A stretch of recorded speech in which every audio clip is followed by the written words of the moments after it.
Angela has just been confirmed to be coming to Marvel Rivals in Season 4. She is a bit of a lesser known hero, so if you don't know anything about her, that is okay. By the end of this video, you'll be a full-blown scholar in all things Angela. Believe it or not, Angela wasn't always a Marvel character. She actually made her debut in Spawn issue number 9 and was created by Todd McFarlane and Neil Gaiman. Now that's where the issue actually comes in. Due to being created by multiple people, there ended up being a fight over the rights of who actually owns her as a character. After what was essentially a custody battle over their little baby, Neil Gaiman ended up winning the rights to Angela. After winning, he then sold the rights to her character over to Marvel back in 2013. Now, Angela herself has stayed relatively the same even after swapping universes, but of course some things needed to be changed in order for this to be possible. In Spawn, Angela is an angel bounty hunter at constant odds against Spawn because what she hunts is of course Hellspawn like himself. Once transferred over to Marvel, however, Angela became Aldrif, Odinsdaughter, the firstborn daughter of Odin and Freya. When the 10th realm of heaven waged war upon Asgard, the Queen of the Angels kidnapped the baby Aldrif in hopes Odin would surrender. When he refused, the Queen seemingly killed Aldrif before Odin cut heaven off from the other realms. When the Angel Queen's handmaiden was ordered to dispose of the baby's corpse, she discovered that it was in fact still alive. Unable to kill the infant herself, she took the child in and raised it as one of her own, renaming her Angela. Fast forward to the Age of Ultron. I won't get into too much detail of the comic version of this story,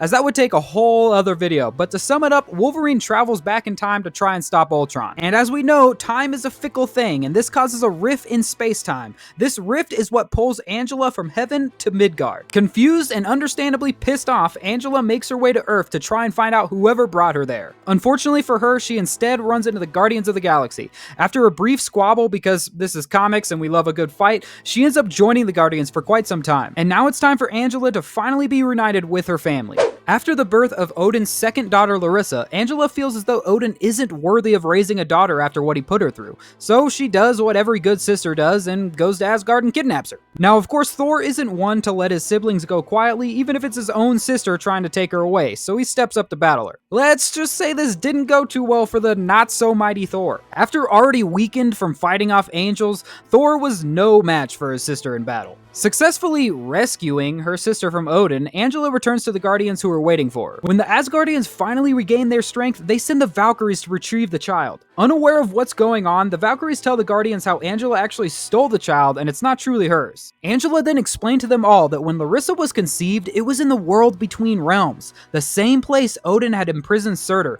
Because of this, Surtur is a part of this child just as much as Odin and Freya are. If she doesn't take the child to heaven, Surtur would influence this baby and burn down all the worlds. If you think this sounds wild, so do the Guardians and the Asgardians. That is until Lissa turns into a literal fire demon and burns down Groot. The Guardians then finally agree to help Angela rid this demon from her sister. Once on heaven, a great battle ensues, and we get a rematch between Angela and Thor. This time around, however, is much more evenly matched. The battle likely would have gone on forever if Angela hadn't leapt to protect her sister, proving that she meant no harm to the child. Trustworthy Thor then agrees to take her to the furnace, not fully aware of what she planned. Once there, Angela tossed her sister into the fire. Outraged, Thor struck Angela yet again. Even after being beat into a bloody pulp, she still leapt into the furnace to save her sister, once it had siphoned all of Surtur's energy. Despite overall doing the right thing in saving her sister and the world, Odin is still super pissed off about the whole thing, so he gives Angela the mark of the traitor and sends both her and her wife Sarah to prison.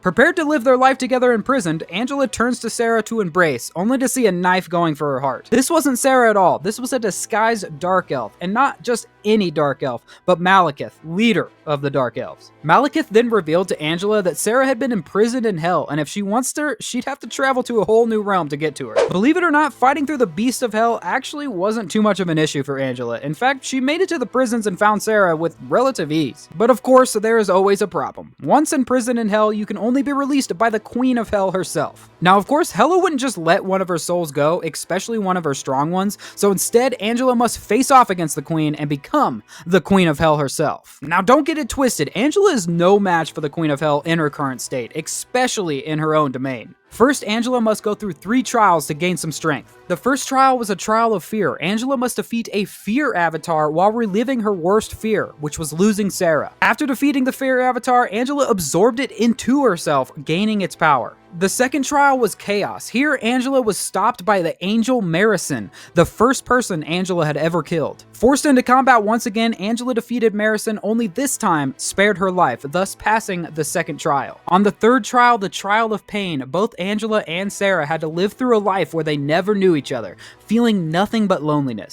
Finally strong enough to face off against Hela and her army, Angela and Sarah face off against the Queen herself. Angela used the powers she had gained from the trials and was able to beat Hela in her own realm and take her place as the Queen of Hell. With Sarah as her royal consort, Angela used her new position to pardon Hela of all of her crimes and set aside a new place in Hell that was dedicated as a resting place for the fallen angels of heaven. Angela then passed on her role as queen, leaving Baldur as the new regent of Hell. Leaving it all behind, Angela then took Sarah to live together in New York City. Angela has then went on to do many different things in the comics. She fought against Jane Foster because it's awesome. She's worked with the Guardians of the Galaxy on numerous adventures, served as Loki's bodyguard during his run for president, but for the most part, she's been living a normal life in New York City with her now wife, Sarah. I'm personally super excited to have Angela come to the game. We have been desperate for some new van cards, and she is a perfect pick. Let me know what you guys think of her addition to the roster, and as always, make sure you're following so you don't miss out on anything Marvel Rivals.